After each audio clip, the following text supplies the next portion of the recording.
Hi, I'm Danielle, and welcome to your 7 a.m. gentle yoga class. We're going to start in a comfortable seated position. So that can be cross-legged or a blanket for your hips. But find your comfortable seat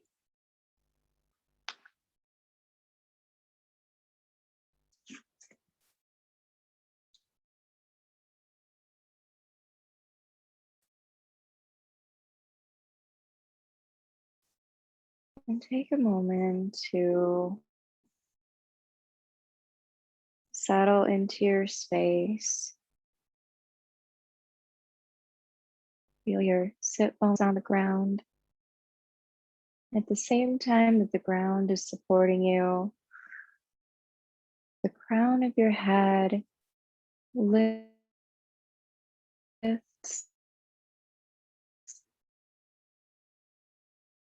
almost like a string attached to the top of your head. It's gently pulling you up, elongating your spine.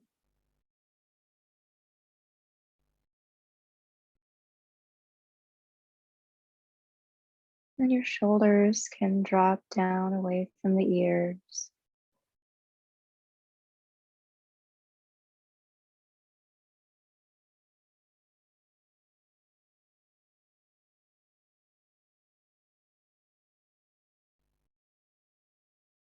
And we'll start with a gentle neck stretch. Reach your fingertips out to your sides towards your mat and drop your right ear to your right shoulder. If you do rest your right hand on the outside of your head, you can, but let gravity draw your ear to your shoulder instead of pulling on your head. But that hand can just be some gentle guidance.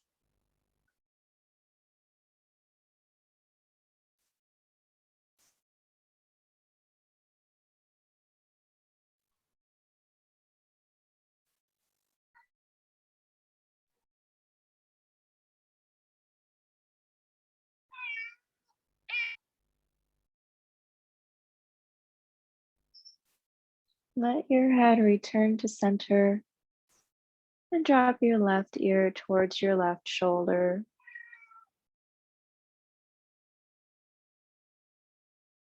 And keep your gaze forward. You can use that left hand for guidance again if you want.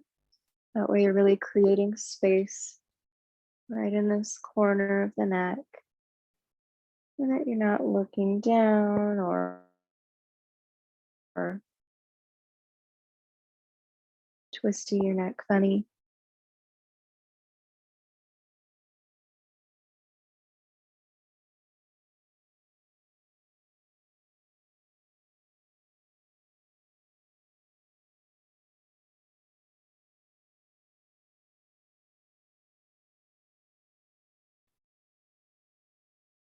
Release the head, let it float back to center, and take some shoulder rolls.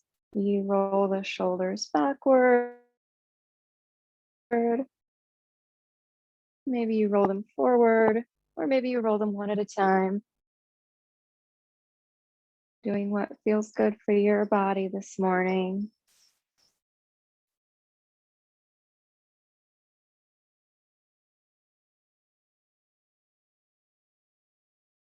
And then we'll take a side stretch. Reach your arms up overhead.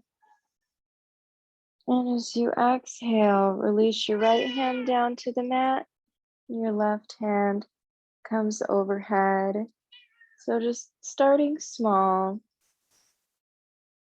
And you want to make sure that there's space to breathe. So it may not be about coming over farther. If that crunches up your right side, elongate both sides so that your rib cage can expand.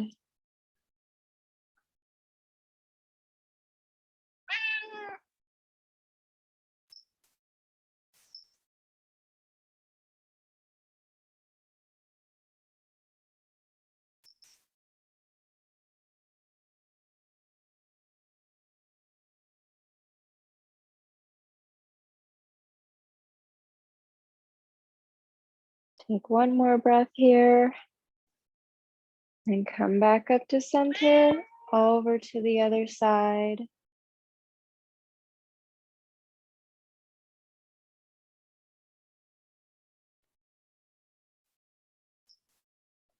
If you find your shoulders starting to round in, draw it back so that you open the chest.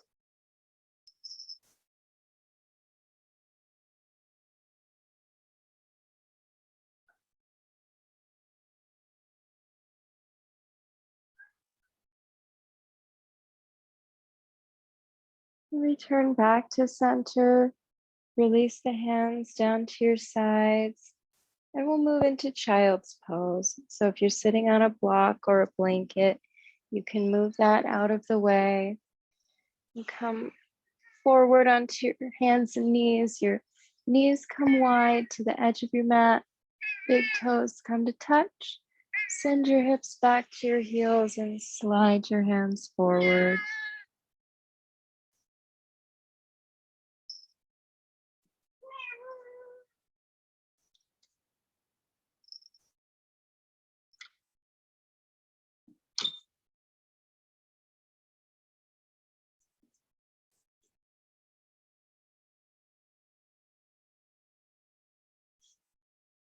While you're in child's pose, take some time to check in with your breath.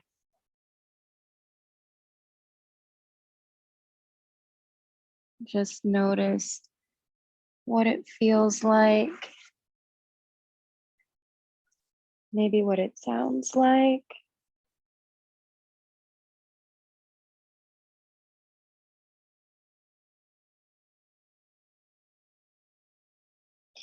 Notice if there's any areas of tension in your body where your breath is getting caught.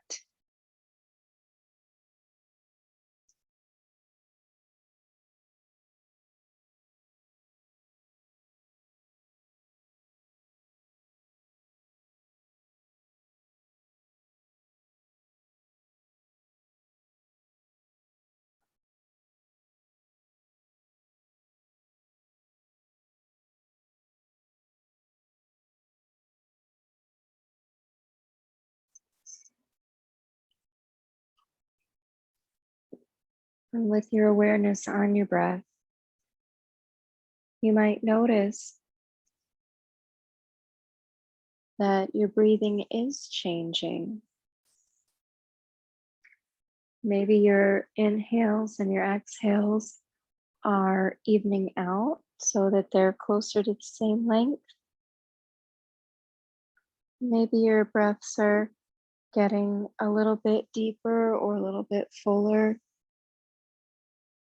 And if they're not, that's okay. Don't force a change, but start to be aware of it and aware of how your body responds to changes in your breath.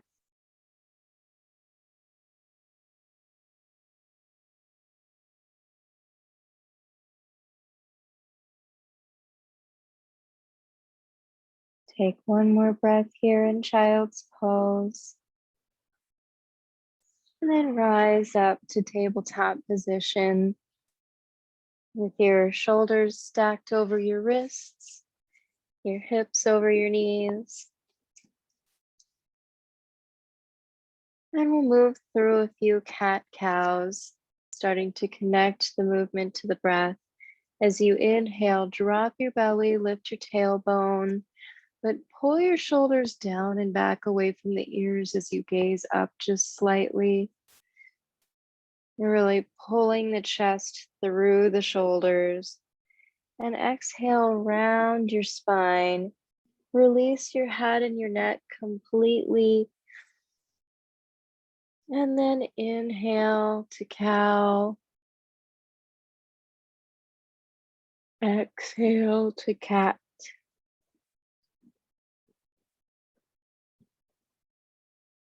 Inhale to cow. Exhale, cat. And one more with your own breath. Inhale, cow. Exhale, cat. And then take whatever other organic movement that you need. Maybe it feels good to snake side to side, so you can do that.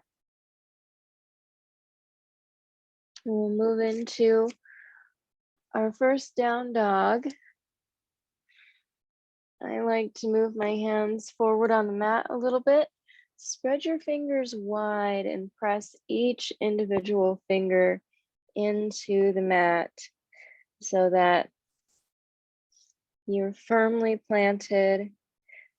Tuck your back toes, lift your knees, lift your hips, and pedal out your down dog, straightening one leg, then the other. Maybe hinging through the hips a little bit.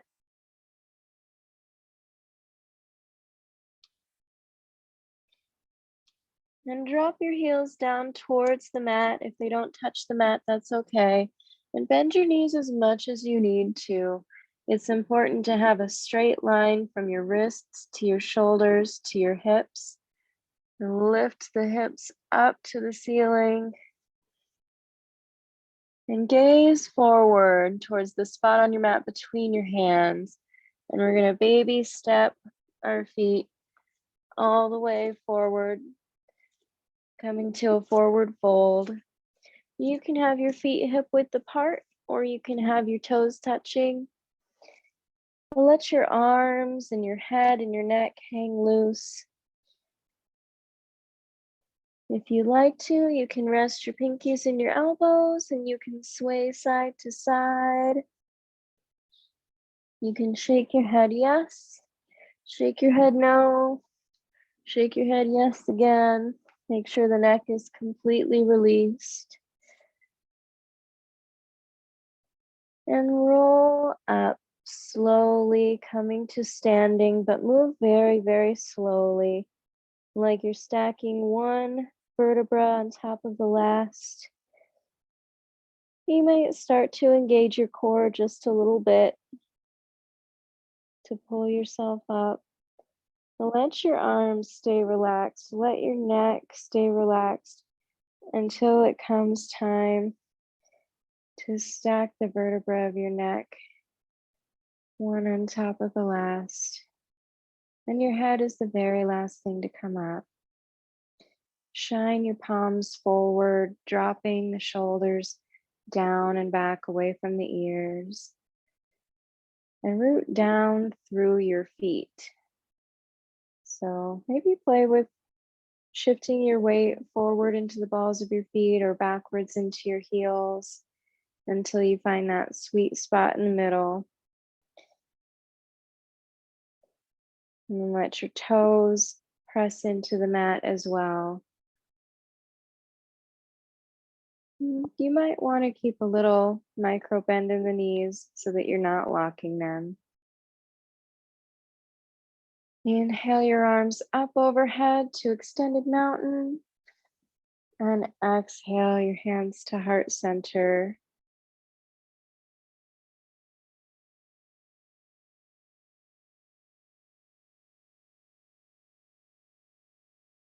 Maybe take a moment to connect with whatever it is that brought you onto your mat today.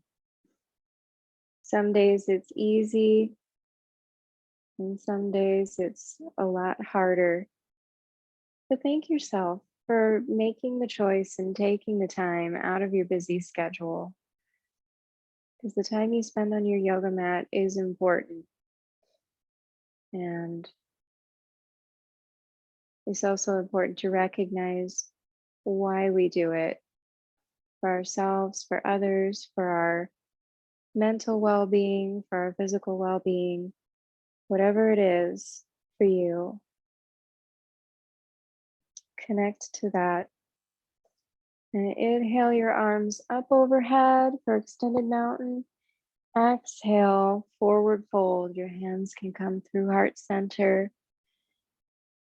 Plant your hands on the mat. Step one foot back And you can release the knee down to the mat. Step your other foot back. So you're back in a tabletop position. And from here, we'll do a little bit of balance and strengthening. Shift your weight into your left hand and spread the fingers wide, pressing them down into the mat evenly. Once you've shifted your weight, reach your right hand straight out in front of you. And lift it up so that bicep's up by the ears. If this is strengthening enough for you, you can stay here. If you'd like to add in a little balance challenge, you can shift weight into your right knee and begin to extend your left leg. So right hand, left leg. And see if you can keep your hips squared to the floor. Engage your core, suck your belly button into your spine.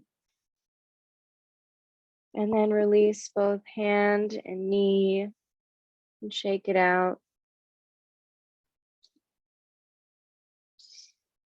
And set up for the other side.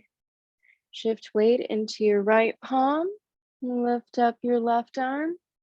If you want to stay here, that's just fine. If you'd like to extend the right leg, you can kick that right leg out behind you. Use your core, use your abs to keep your hips level, your shoulders squared, and release back down to the mat. Shake out what you need to shake out.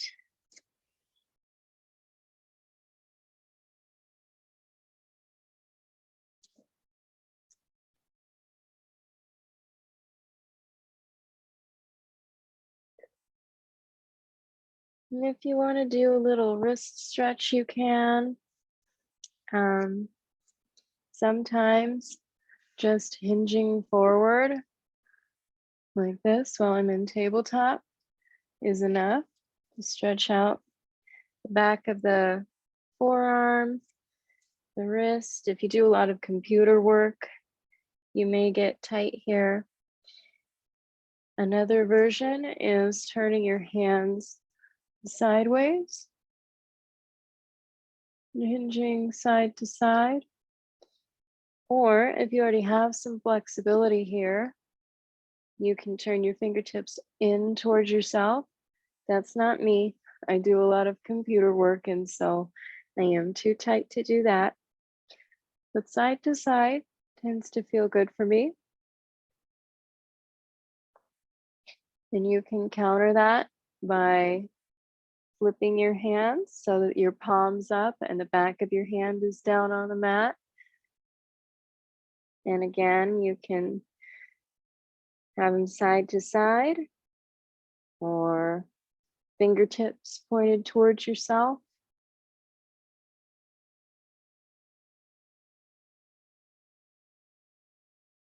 And this is an important place to recognize your threshold. You do not want to injure a delicate part of your body like your wrists. So if you're getting the ow, ow signal, stop. This might be one to keep in your toolbox. Like I said, if you do a lot of computer work, desk work, sometimes this part of our body gets really neglected. And then returning to a neutral tabletop, we're going to come into a kneeling crescent. So step your right foot forward between your hands. Maybe tuck your toes, your back toes, to stabilize yourself a little bit. And then rise on up to crescent. And from here, we're going to take a twist towards our right leg. So turning towards the right wall of your room. Bring your right hand back behind you. Left arm comes in front, so your arms are teed out. and your torso is twisting towards the right. Just starting gentle, not going for a really intense twist yet. We'll take a few breaths here.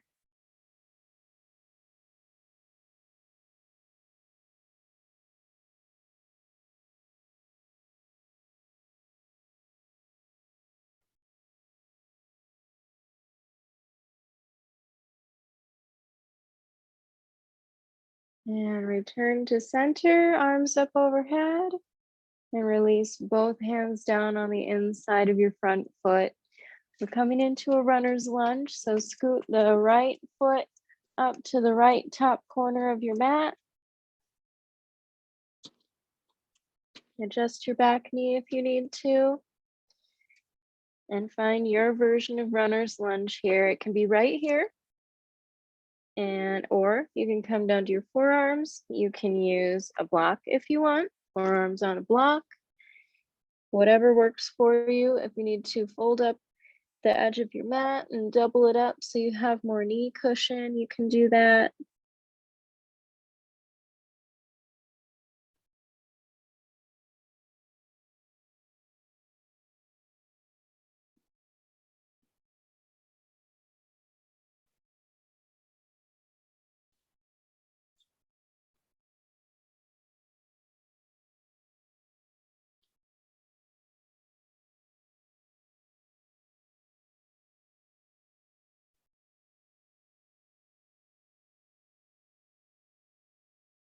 And it's also okay if your runner's lunge pose changes while you're holding it.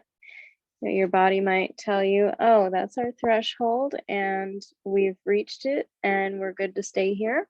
Your body might tell you, oh yeah, that's our threshold, we've reached it and we've gotten what we want out of it, so you can back off. Or your body might decide that now is an okay time to move deeper into the pose. And so you might start up on your hands and move into your forearms. You might end up going even lower.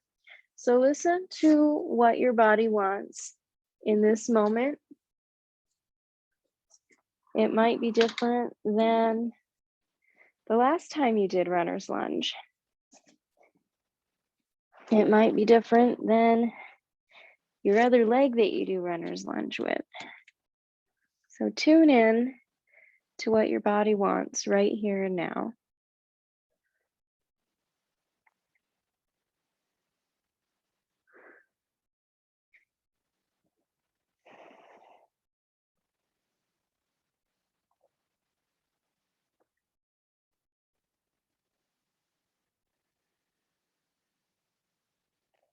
And when you're ready, feel free to take another couple of seconds. But if you're ready to shift out of it, shift weight back and toe heel that front foot back to center. If you'd like to, you can take a hamstring stretch here by sitting back on your back heel, and you don't even have to sit all the way back onto it. As you can see, I'm staying pretty lifted because I have tight hamstrings, but I'm going to straighten my front leg and flex my foot so toes are pointed up towards the ceiling. And I've got my block here so that I have something to connect my fingertips to the ground.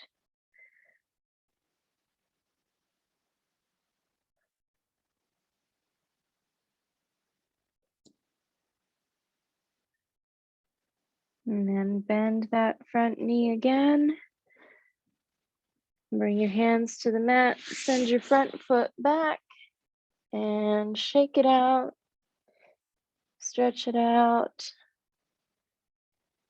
If you want to make hip circles, you can make some hip circles. And come back to a neutral tabletop position. When you're ready, step the left foot between your hands and set up for your kneeling crescent on this side. If you want to tuck your back toes, you can. Rise up, arms overhead. And we're going to take a twist over to the left. So bring your right hand behind you, left hand in front, twisting your torso towards your left leg, which should be your front leg.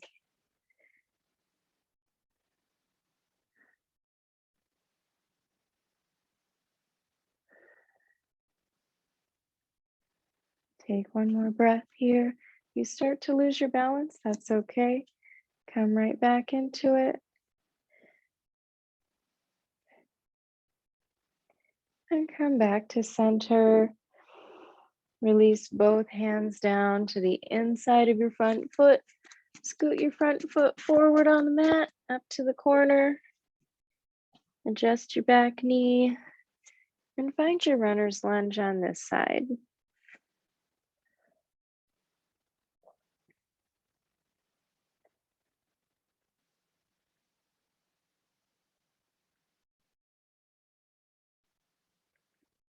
Your threshold might be a little bit different on this side, so you might stay up on your hands. You might grab that block, or if you don't have a yoga block, you can always use things like books or canned foods or whatever you've got sitting around. You might have something to support you, or you might be ready to surrender all the way down to the ground today. Your choice.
And again, feel free to take more or less time on this side than you did on the other side. Listen to what your body wants.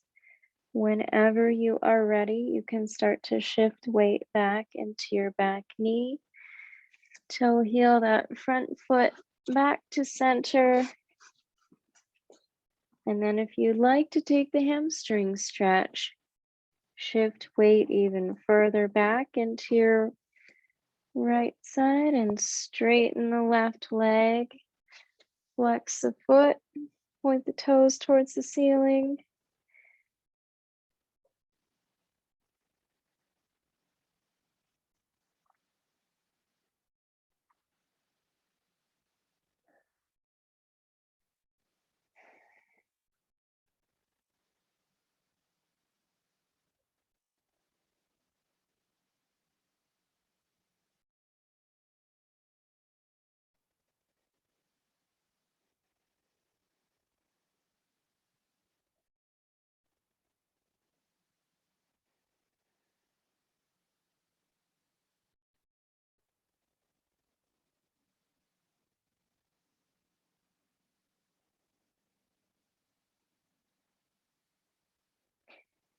And then bend that front knee again.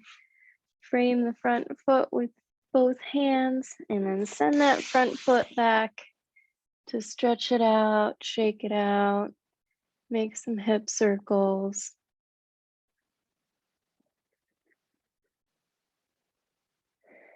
And once you come back to your tabletop, we are going to come up to standing on our knees, but you might want to turn sideways on your mat for this.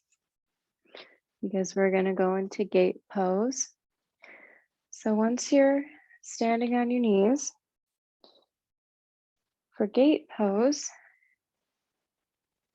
you will extend your right leg out to the side, and as best you can, plant the foot on the mat. Sometimes our feet don't like to go flat like that, and that's okay. And you can always have a little bit of bend in the knee so you've got more space. And from here, reach your hands up overhead and then reach over your straight leg out to the side.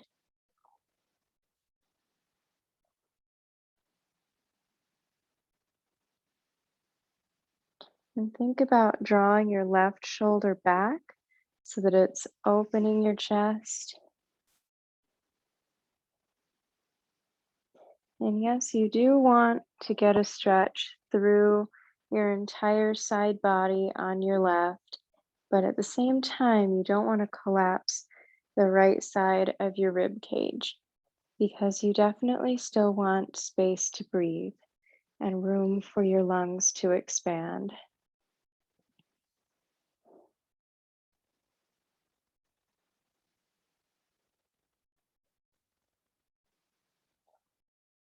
We'll take 3 more breaths here.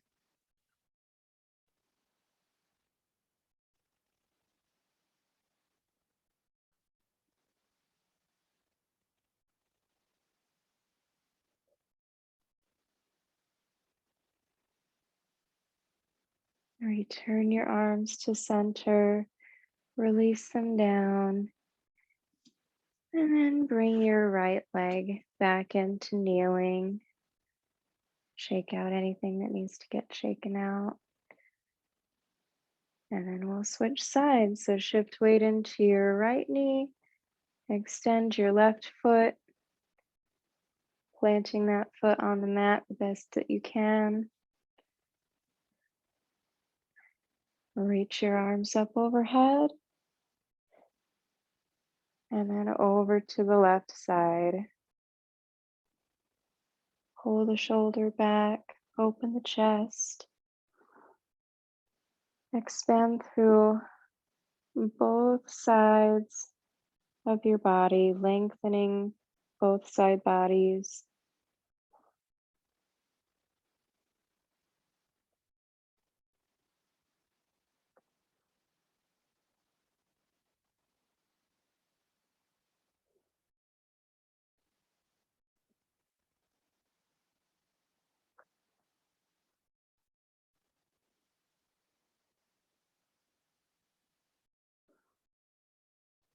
Three more breaths.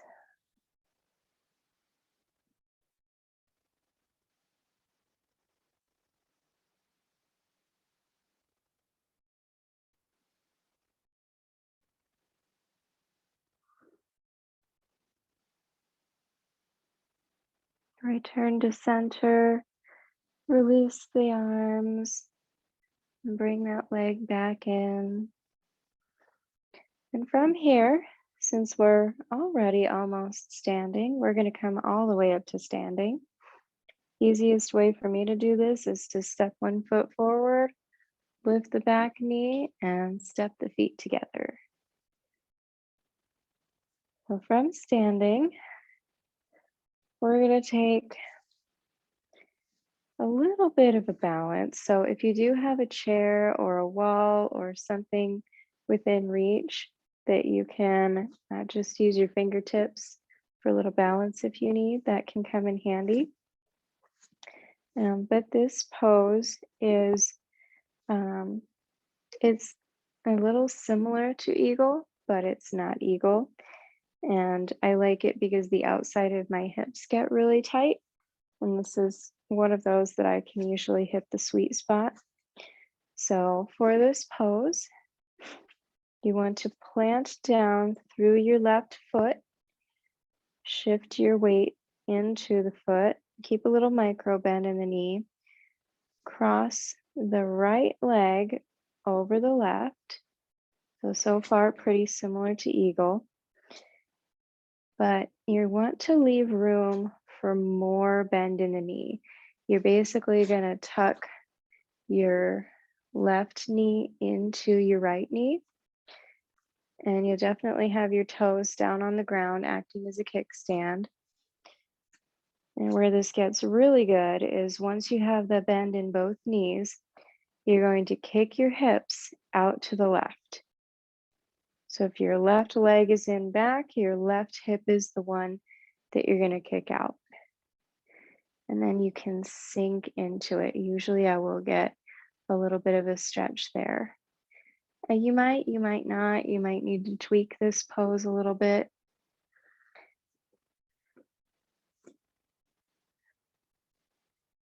But there is also a little bit of balance going on. So if you want to pick a point of focus in front of you, something on the wall that doesn't move, or a spot on the floor, find your drishti, your point of focus, to help you keep your balance.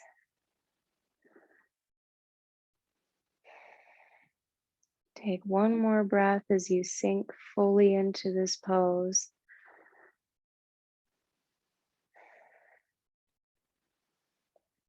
And then come back up to standing, uncross your legs, shake it out a little bit, jelly legs. And then we'll switch sides. So plant down through your right foot, spread your toes, press them into the mat. Keep a nice bend in that right leg. Cross your left leg over, toes to the mat like a kickstand. Bend both knees, kick your right hip out to the side.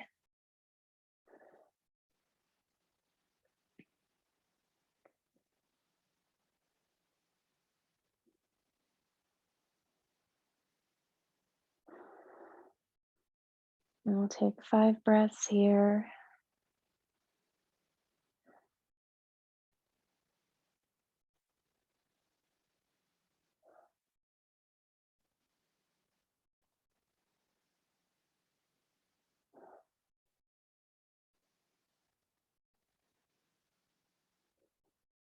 And then return to standing. Shake out your legs one more time.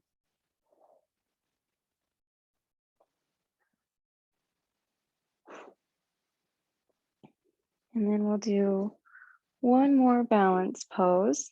Since we're standing, we'll move into dancer. So for dancer, I'll show you on the side. For dancer, shift your weight into your left leg.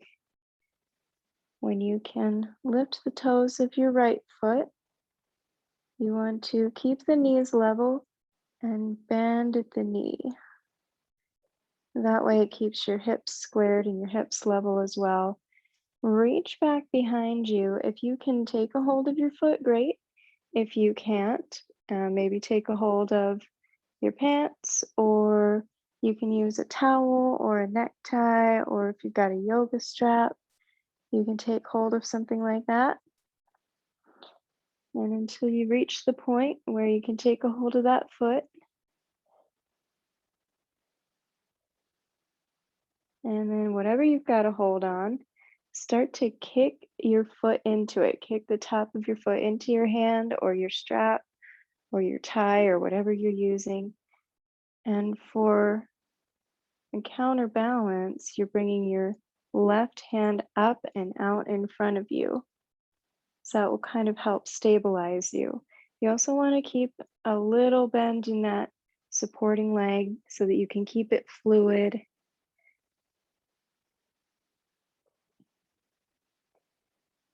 If you're getting a good stretch here, you can stay here.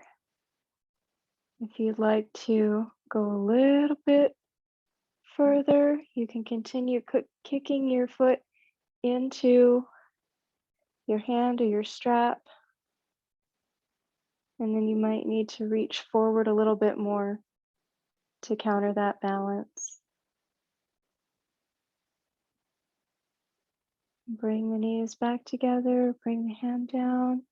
With control, release the foot. And we'll set up for the other side. Shift your weight into your right foot. Keep your knees together. Bend the left knee until you can take hold of that foot or that strap or that towel or whatever you're using. Bring your right arm out in front of you. If you want to continue kicking into that hand or strap, you can.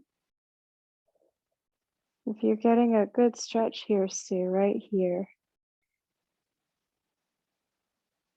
And again, find your spot on the wall or your spot on the floor, something that doesn't move that you can focus on that will help you keep your balance. And then release the leg, release the hand down by your side, shake it out. And we're going to bring it down to the mat. And we'll come into cobbler's pose. So for cobbler's pose, the soles of your feet come together and you can decide how close to your body you want your heels or how far away. And putting your heels farther away from your body doesn't necessarily make it easier. You'll just maybe feel this pose in different parts of your body. So decide where you want your heels and then let the weight of your legs falling open provide you with that inner thigh stretch. There's really no need to be pushing down on your knees or shaking them. If you want to stay here, you can stay here. If you'd like to fold forward, hinge from your hips. So sit up nice and tall first so that you can hinge from your hips, lead with your heart. And when you can't come over with a flat back anymore, then you can round your back and collapse all the way forward.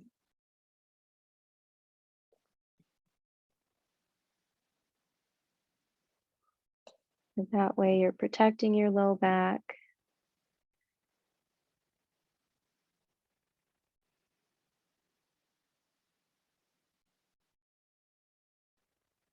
We're going to stay in cobbler's pose for a little while.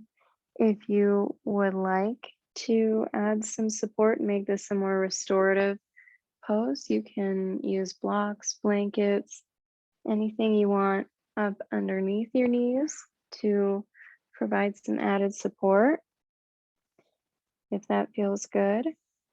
Another thing that I like to do is I like to put a block on my feet and then let my forehead rest on the block. That way I'm not using energy or tension to hold my neck and my head up.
As you start to come out of your cobbler's pose, take your time. It took you a long time to get into this pose, so take a long time coming out. Maybe use your fingertips, walking them back towards your body to bring your torso back up. Use your hands to bring your knees together. And maybe you want to extend those legs and windshield wiper them back and forth a little or shake them out. Bring some blood flow back in. And we're going to make our way onto our backs. You could do that however you want. I like to support the inside of my thighs and roll down.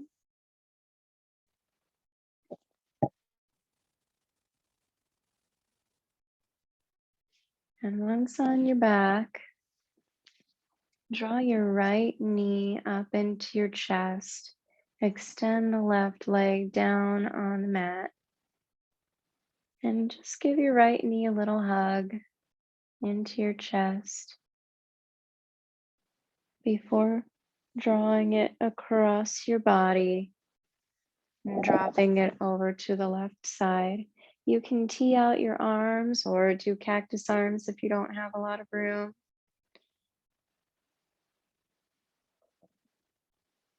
You can bring your gaze over to your right shoulder if you want to change the intensity of this twist. If you want a more restorative twist, you can keep your gaze over towards the same side as your leg.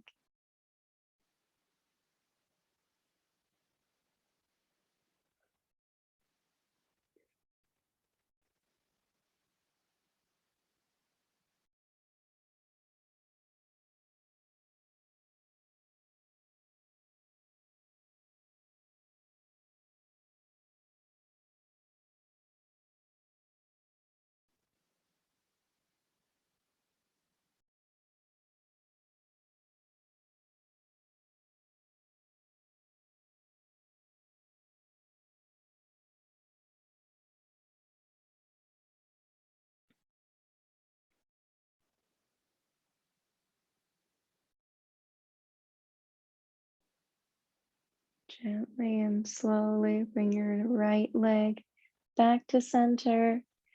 Give it another hug and then release it down to the mat. Draw your left leg up. Give your knee a hug and then draw it across your body towards the right side.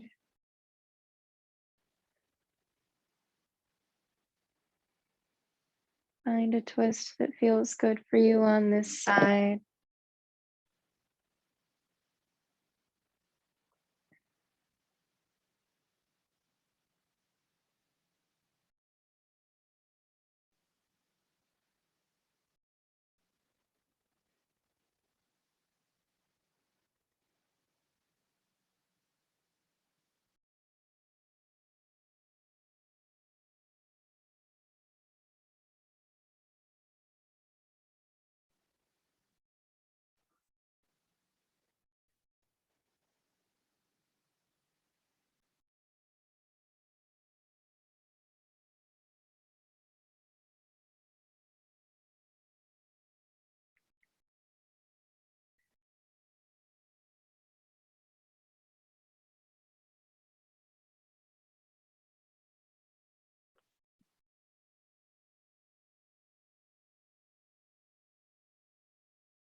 When you feel even, bring your left leg back up to center and give it one more good hug.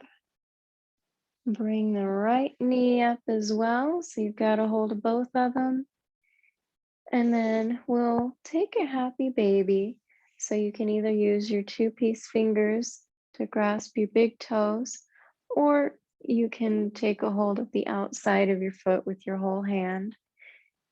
And then draw the legs out away from each other, pulling the knees in towards your armpits, but kicking your feet into your hands. So you're forming the shape of an upside down malasana. So you're in a yogi squat just from your back. And you can stay here or you can rock side to side if that feels good.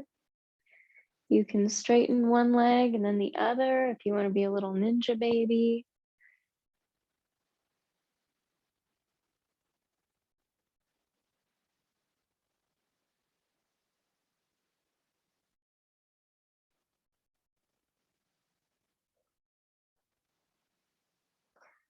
And then bring your knees in one more time. Maybe bring your forehead up towards your knees, curling up into a little ball. And then release everything. Release one leg and then the other down to the mat. And find your pose for your final Shavasana, your resting pose. It can be corpse pose here, lying down on your back with your hands relaxed by your sides, your feet falling open. Or if it feels better for your low back, you can have your feet flat on the ground and your knees bent. And you might choose to rest a hand on your belly or on your chest if you'd like to be able to feel your breath.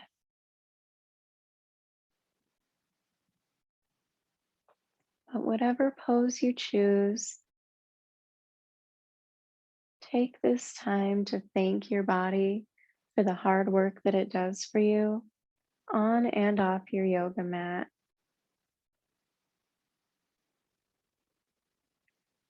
And this is your time for your yoga practice to really set in.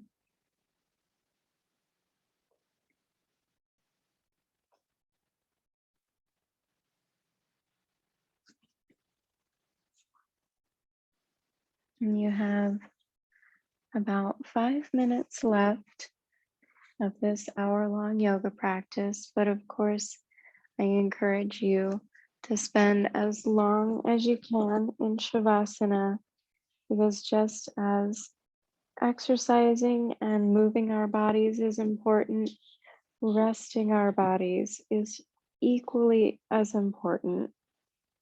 So if you have the time to do so, I encourage you to stay. But I will close class here.